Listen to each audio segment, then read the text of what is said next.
Well, hey everybody, Wes McDonald here, and I'm with my friend Kenneth Edmonds. How are you, Ken? I am fine today, Wes. Other than the fact that everybody that's watching that knows we're normally on Wednesday, I did it. I'm just messed up when I set up the broadcast. So other than feeling, having egg all over my face from that, I'm fine. Well, that's funny, and it is, the world of calendaring, right? And I have messed up my calendar so many times. Thought I had a call one day, did it the next day, or it's. But when you do a live stream every Wednesday, and we're having one on a Thursday, this is kind of a momentous occasion for us, eh? So yes. So welcome to the Wednesday, February 22nd show on Thursday. What is it? February 24th. So it should have been on Wednesday the 23rd. It's on Thursday the 24th. Yeah, we'll get there eventually. Well, the important thing is that we are here today, and I'm pretty excited for the topic that you kind of proposed. So maybe you can give some background for our viewers. Okay. Well, we forgot some things. Oh, we did. Yeah. Yeah. Well, so first of all, join the conversation. We'd love to have some comments and some questions from people. If depending on where you're from, you want to make sure that we can see it. That's right. Okay, so we have a. Well, hold on, we got one already. Blame Putin. Yeah, we blame somebody other than me. Bonjour, Jean-Louis. Nice to see you, and hope things are well. Very nice to have you here today, Jean-Louis. On your part of the pond, and so that kind of gives us our first one. Where are you from? And this is one that you love to talk about. Yeah, because and Jean-Louis is a good example. The flat rate movement is a global movement, and the topic today is something is really affects everybody, and it's one of the things that is critical no matter where you live in the world. So tell us where you're from in the world. We want to know. And this is international already because I am from Canada, okay?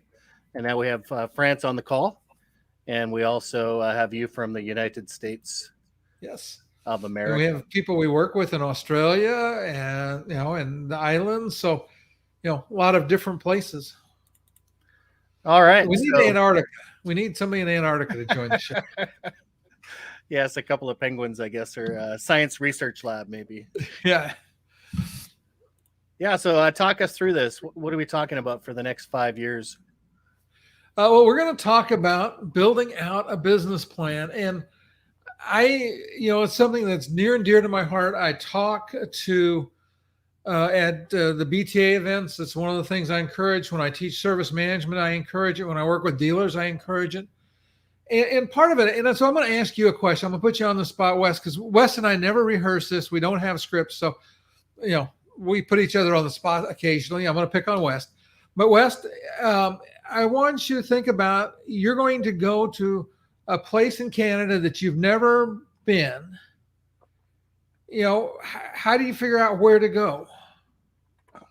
Well, I've actually done this, Ken, which is kind of fun. So many, many years ago, more than 5, my wife and I actually, with our family, did a cross-Canada trip all the way from Halifax on the East Coast to Vancouver on the West Coast.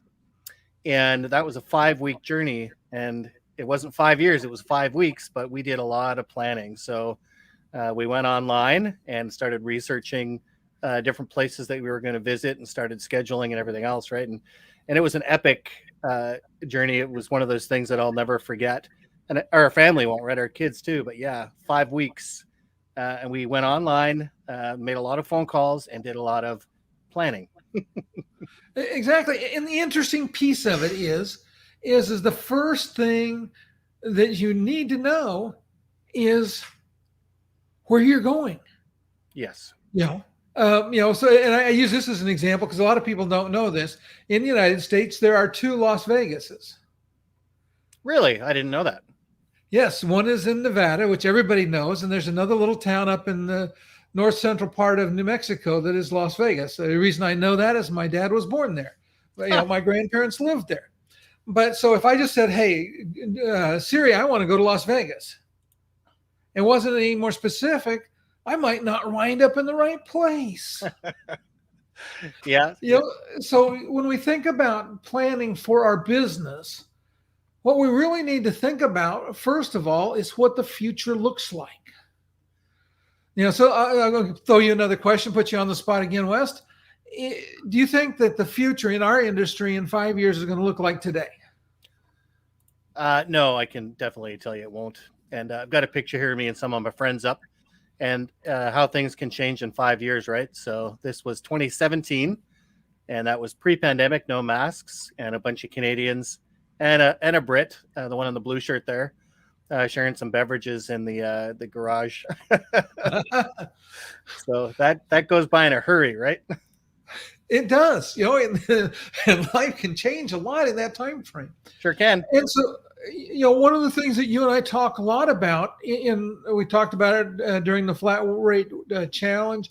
I talk a lot about on the show is the fact that we've got to figure out what we're going to do to because, and I'll say this, and please don't take it personally, but I think dealers that believe that they can keep doing what they're doing and not change, that they're going to wind up thinking that that they're going to be okay. It'll just be like it is today. I'll just keep doing today over and over and over again, kind of like the Groundhog Day movie. Yeah. But guess what? You're not going to have the same result in 5 years doing what you're doing right now. Well, we're already seeing it, and I certainly do know that, Ken, that one of the things I'm really big on, even with our flat rate program, we often talk of flat rate for managed print not being a thing unto itself, not by any means, but being a launch pad into these other technology services that are already using the same model today. So if I was to put my little, prediction hat, for what we look like in the future, our channel is basically another managed services provider, right? We can probably almost take the P out of it and just change it to managed services provider. Every dealer that I speak with now is looking at some kind of converged service, be it managed IT, be it cybersecurity, some that are doing audio video, right? It's when I look out ahead, I think the term office equipment dealer is going to be a thing of the past. We are managed service providers, and that's the direction we're going, right? Yeah, and so in the part of the 5 year plan is what I encourage, and when I do some consulting with dealers on guiding through this process. The first step of it is to figure out what your company looks like in 5 years. Think about what are the products, what do your income streams look like, what's your staffing going to look like, because once you know where your destination, then you can start to figure the route. So we go back to the illustration of the map.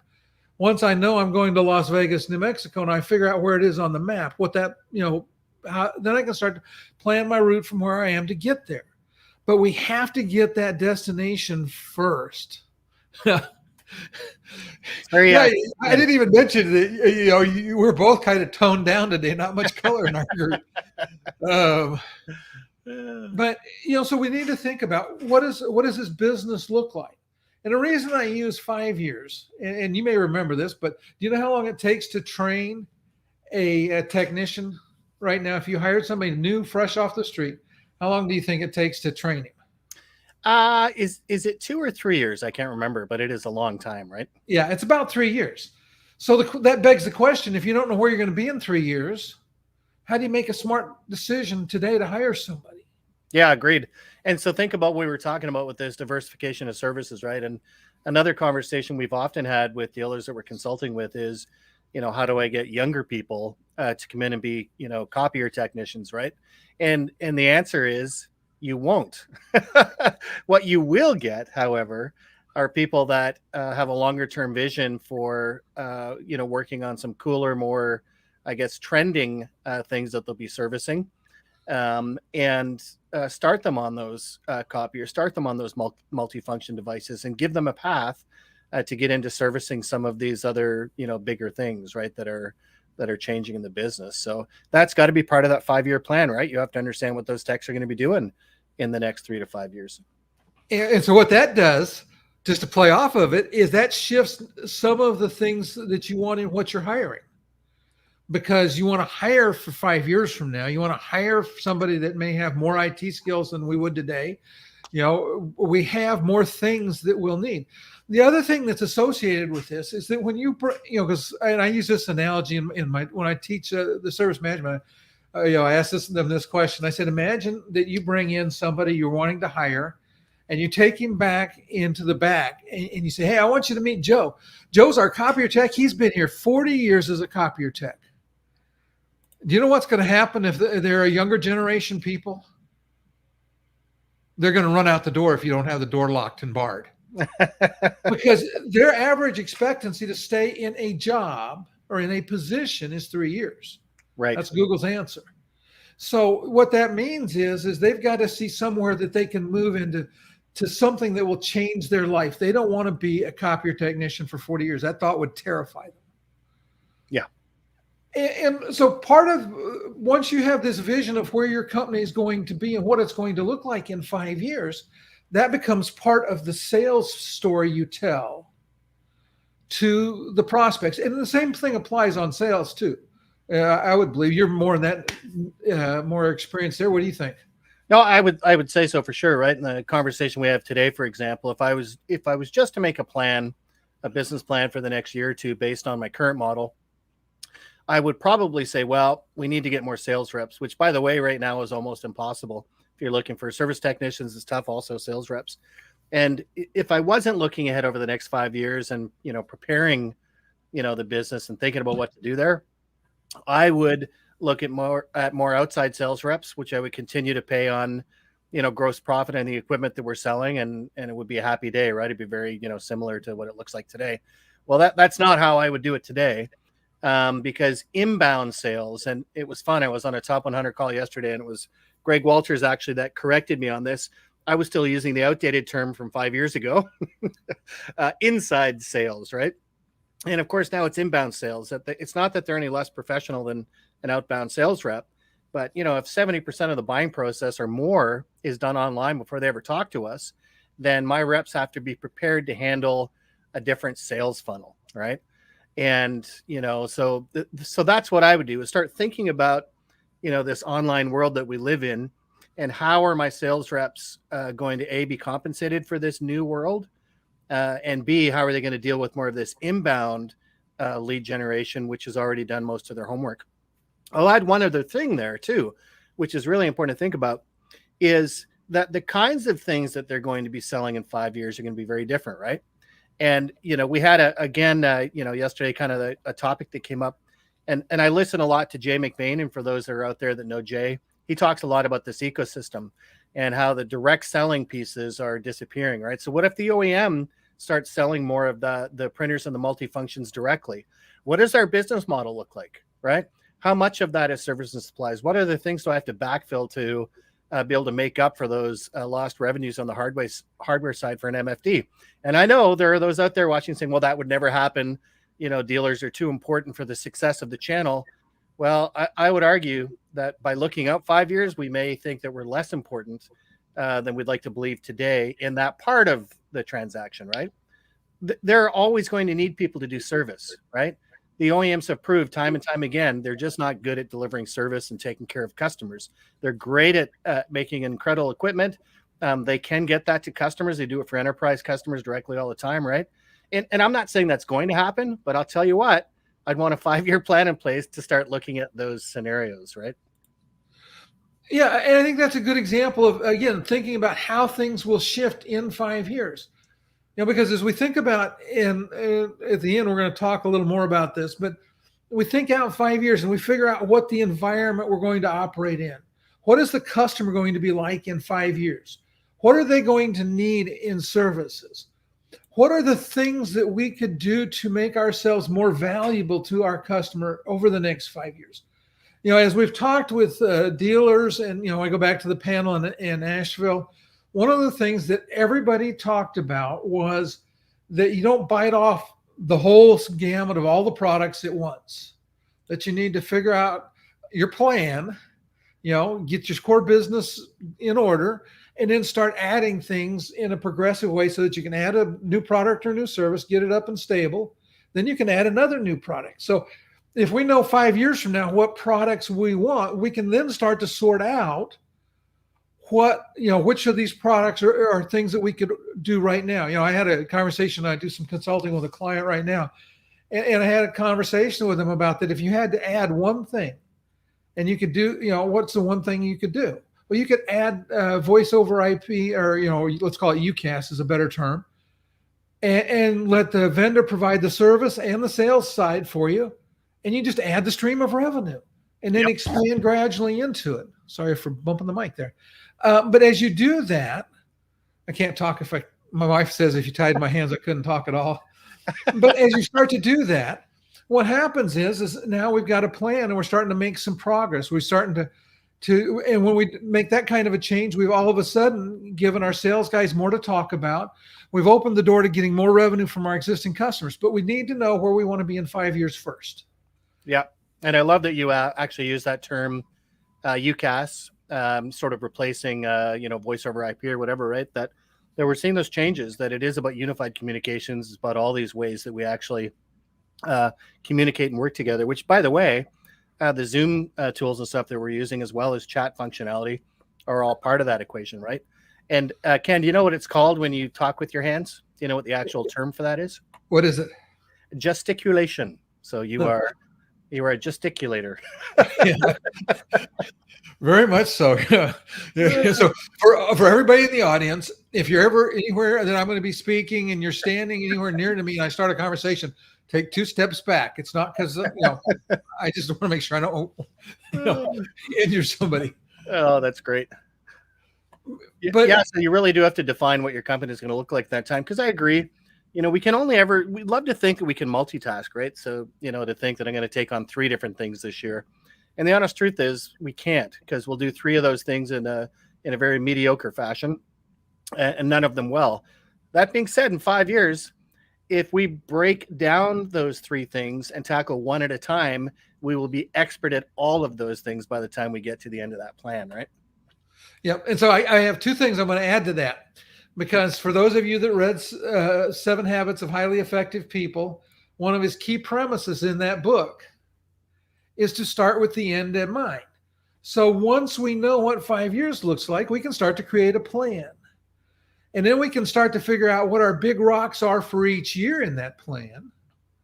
And once we know what the big rocks for this year are in the plan, guess what we can figure out? What the big rocks are for this month, what the big rocks are for this week, what we got to do today. Yeah. And it starts to become a nice, orderly process. It works. And you remember earlier I talked about that 5-week trip that I had to plan, right? And we actually got sponsorship to do that trip across the country. And I'm not the best planner in the world. Like, I'm very creative, but when I put my head down, just like everyone that's watching this program today, everyone can do it. That those 5 weeks, every day, the itinerary and agenda had to be planned, right? And so that means by the time that we got on the road, we know how far we were going to travel, where we were going to meet media. So when we were interviewed by either CBC News or some local radio station or whatever, that those were scheduled, the places that we were staying, the activities that we were showcasing on that day, right? For 5 weeks. So how many days is that? All planned out in advance. But the important thing is, we only did one of those things at a time, right? Knowing what you're capable of on those days, so that you're not overwhelmed and doing them poorly, right? Yeah. That is exactly right. And so, that's where we come back to this 5 years. And one of the reasons this topic is I'm so passionate about it. And if you guys hadn't figured it out, I get passionate about a lot of different things, but this is really a hot button item for me, because in all of the classes I've taught, of all the students I've taught, and of all of the dealers that I've worked with, I've only had a couple that I thought might have had a 5-year plan. And I say might because the service manager thought there might be one of those documents in existence, but he didn't have any clue with it. And so as we go through and we'll talk about this more over the upcoming months, depending on our schedules and a lot of different things. But one of the things that I would encourage you to think about when you're building a plan and talking about this This is a team activity for your managers. Hey, there we go. Your kids are smaller than I've seen them as they've walked behind you occasionally. You're muted. I was saying, Ken, I was a lot smaller too, right? Well, I didn't want to go there because then you might go there about me, and we'll leave that. Yeah. The other thing that trip made me think of, Ken, we're talking about these 5-year plans. When we were in Vancouver, we actually had plans to go sturgeon fishing, and it was actually with one of the universities. And what they do is they take you out fishing, you get to catch a sturgeon, and then you tag it so that they're keeping track of, this endangered species, right? But lo and behold, because it was out of Vancouver and going through the mountains, there was a rock slide that blocked that area for, I think it was almost 3 weeks. It was crazy. So we had to do something in our plan, which was adapt. And that's going to be important in this 5-year plan as well, to make sure that's that flexibility for adaptation, right? And I would throw this out there. It may be difficult to see in 5 years. Let's say that we think that, we're going to add on all these services, and then something new out of the blue that none of us have even thought of, comes up, right? That we're going to be adding to our business plan down the year. So it's not to say that we can't be flexible, right, Ken? Absolutely. We have to be flexible. We have to be willing to change. And what I'm going to tell people, and we're going to talk here in just a minute about a tool that'll help you. And I think we'll make that our show next week.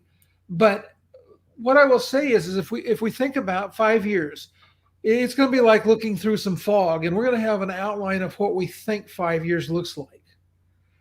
A year from now, that picture will be a little clearer, and it may be a little different than we thought.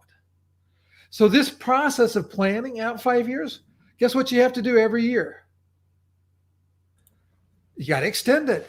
You got to go back and redo it toward, okay, what's changed out there as we look at the 5 years out. We're looking at all these factors. We say, what's changed? How's that going to impact us? And then once we do that. Yeah, I like OJ's comment here, right? A rolling 5-year plan. Absolutely, right? That is a perfect way to describe it, OJ. Thank you. I appreciate that. I had not thought of using that term, but hopefully you won't mind. I've never met an idea I won't borrow or steal. Well, it's a nice way to frame it, right? That obviously that 5-year plan is going to roll, it's going to adapt, and it's going to change based on it. But I'm telling you, that exercise of going through that 5-year plan is what makes the magic, right? It's at least having a vision, of where we're going. And the other thing I'll say is anything that I've ever done, 5 years goes by in a hurry, right? And there you go, Ken, you got permission. No, thank you, OJ. I appreciate it. That looks like a picture of a fish he's holding. Oh, it does. OJ's an angler. We've had these conversations because, as you know, Ken, I'm an angler as well, right? I used to be a fisherman. I've gotten a little older and I don't do as much fishing. One of those changes in the 5-year plan that I didn't really intend to happen. Well, hey, and speaking of what to do this year, if we're looking at, sort of this 5-year plan, I know selfishly, one of the things that I would encourage people to do, right? And that's get flat rate certified. If you're looking at doing one thing this year, is to make sure that you get your program ready, the things that you already have, the things you're already good at, lined up with the model of where your business is going to go.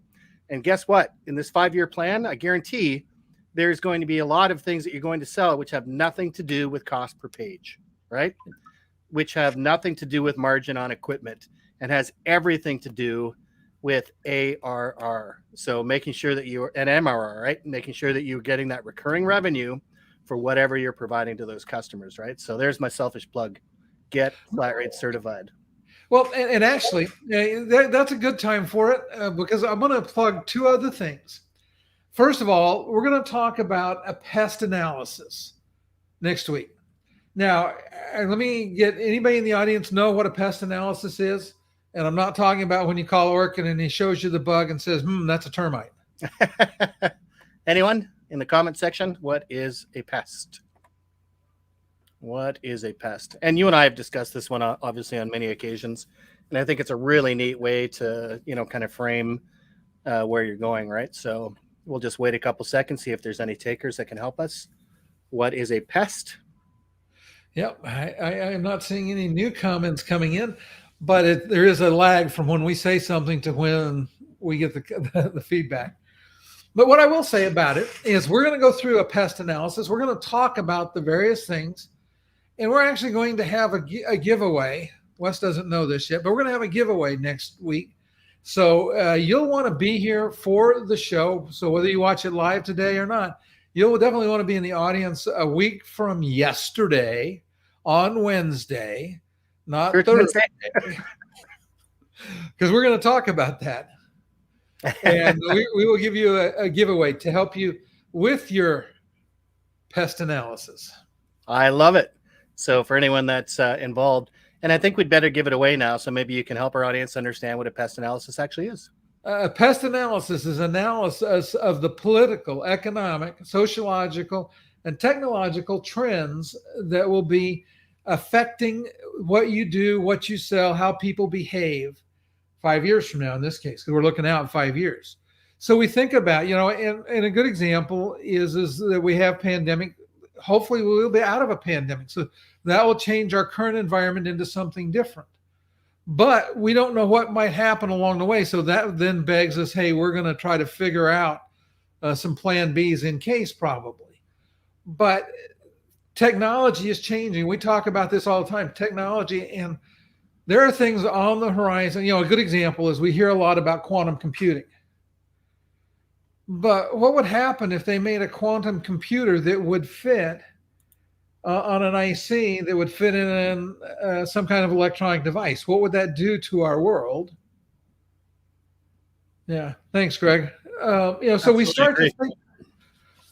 So we start to think about these things. Say, what 5 years? What's technology going to change? What's going to be important?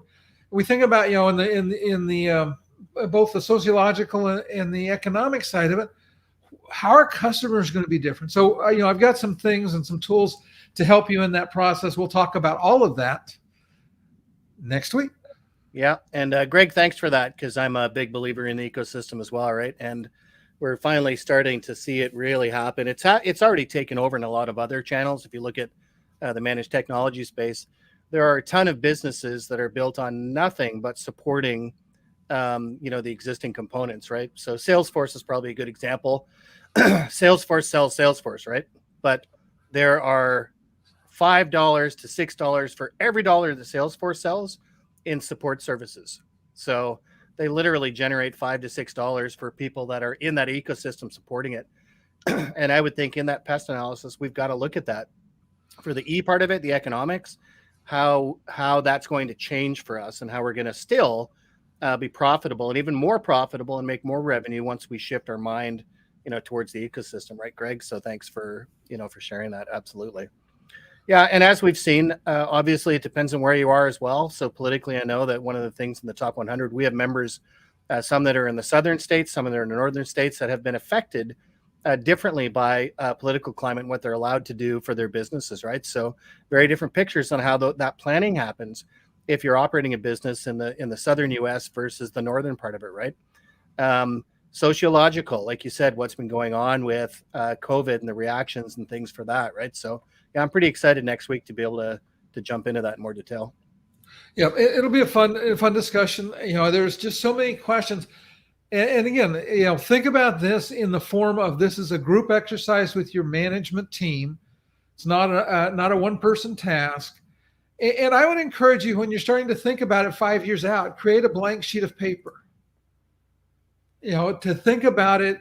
Okay, what do I want? If I was going to build a company 5 years from now, what would I want that company to be built like? Because then you can start transitioning your current company to that model.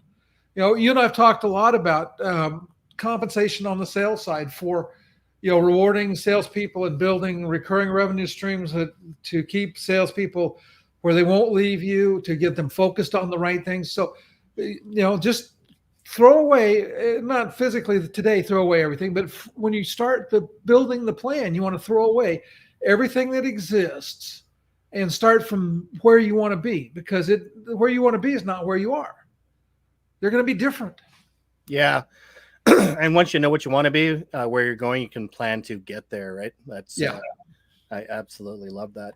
And again, selfishly, start with your managed print program, start with your offering, if you work with us or if you do this on your own, make sure that your program marries up with that vision of yourself in 5 years.